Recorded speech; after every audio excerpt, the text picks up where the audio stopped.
YouTube is no stranger to excessively strong language and risque content. It's also no stranger to ads that make YouTubers lots of money, not to mention YouTube's parent company, Alphabet. But some popular YouTubers are starting to worry that YouTube might be starting to clamp down on content if it's deemed to be unfriendly to advertisers. Philip DeFranco, he's a YouTuber who's been on the network for a full decade, has around 4.5 million subscribers currently.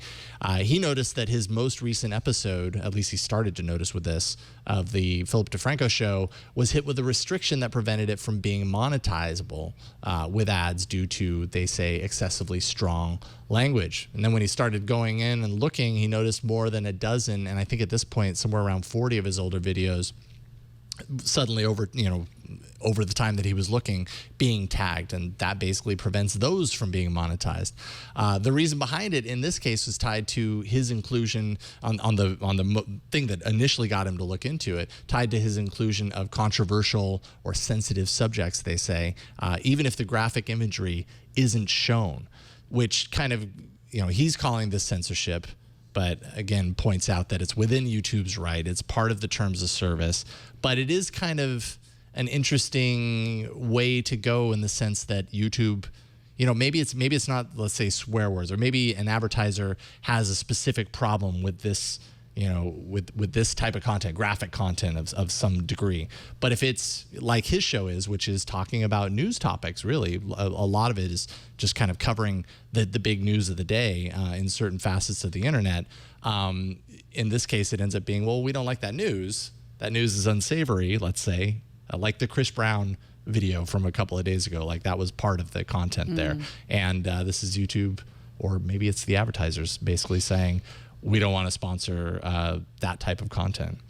Well, I mean, YouTube has said that it's really just a conflict between the rules and their, well, actually, what I think this is just a conflict between the rules and their execution. They're like, we have all these rules, they're not being executed the way they should. YouTube has said, we're just trying to give creators a way to say, like, hey, some of your content might not be appropriate for advertisers, so you might start losing money. Here's a way to say that's not true. So like the Vlog Brothers, who have, Hank Green, they had a video about refugees, and they got one of those things, and they just clicked on a link and said, this isn't, about us. And of course, like, they're huge. I mean, Hank Green was interviewed by Obama. Like, he's one of the biggest YouTubers. I'm guessing he has a little bit of different access, but that's what they were kind of saying, like, oh, because YouTube is so far beyond there's not someone in a room like watching everything. Yeah. Like, you would, if you had to watch everything on YouTube, like, it would be, I don't know. I mean, it'll be like thousands of people all of their lives. I don't even know the number. It'd be crazy. So they're depending on algorithms, or depending on people reporting it. So yeah, it's tricky though. It's tricky. That must be a big part of it, is the whole reporting on it factor, because who's going to actually view the content and make the determination of whether this is okay to for everyone, or whether it's very specific and some people aren't going to appreciate this content or whatever. Yeah, some of the other content, like depression, there were videos on depression, there were videos on like acne treatment. So it's hard to know, and I think so. Correct me if I'm wrong, but what you're saying is this is more of a warning from YouTube that it might happen, not necessarily that it will happen and you won't get any more monetization. I think so. Then you just here's how you respond to it. Yeah, so they can kind of go back and appeal the whole process and hopefully get it reversed.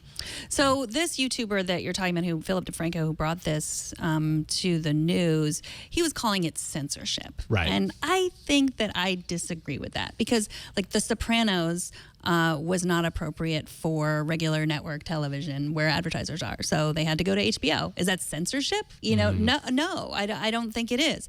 There's some content that is more appropriate for a different medium.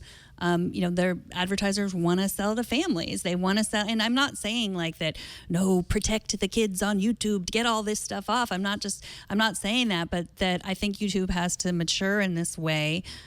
Just like network television has matured. I mean, that's why we have all these, networks where more adult shows can be on, and some are supported by advertising, and some are, paid for cable, like HBO. Yeah, that's a really good point. I mean, and you hear this a lot with services like Twitter, for example. And, Twitter has a history of saying that they are pro free speech. And so maybe that's why they find themselves under the microscope a little bit more in the whole free speech / censorship topic that continues to kind of arise around them as they clamp down on things, that are happening with their network that they don't think should be happening. Mm-hmm. That always ends up being the knee-jerk kind of reaction to that as well. You're censoring, and you used to say that you wouldn't do that. I mean, the reality is, I suppose it's YouTube's playing field. And so, you're invited to play, but by their rules, and the terms of service do say that this could happen. And YouTube seems to be saying, this may have been happening before. We just didn't do a good job of notifying you about it. Now we're telling you so that you can do something about it. Mm-hmm. And I mean, do you remember the debacle of when they launched YouTube for Kids?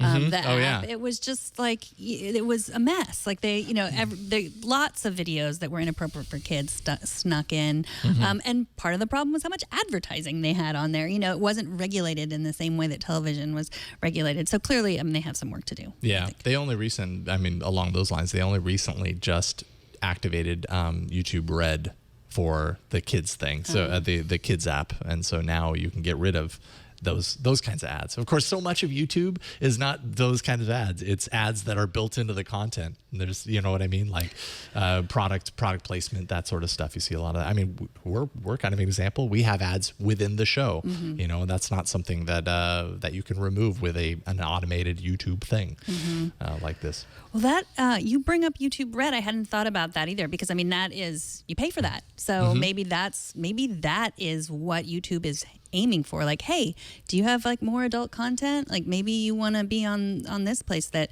where people have to pay instead of depending on advertisers. Yeah. I don't think YouTube Red has a lot of. I don't think it's been doing smashingly well or anything. Well, it's hard to know because it's tied in with Play Music subscriptions. And on Android, if you're on Android and you're paying for a music subscription, there's a lot of Spotify users, but there's also a lot of Play Music subscribers, and so it's hard to know because those lines are totally blurred. YouTube Red and Play Music could be two completely separate services that you pay for. They just happen to be combined. So who knows? Who knows if it's a success or not?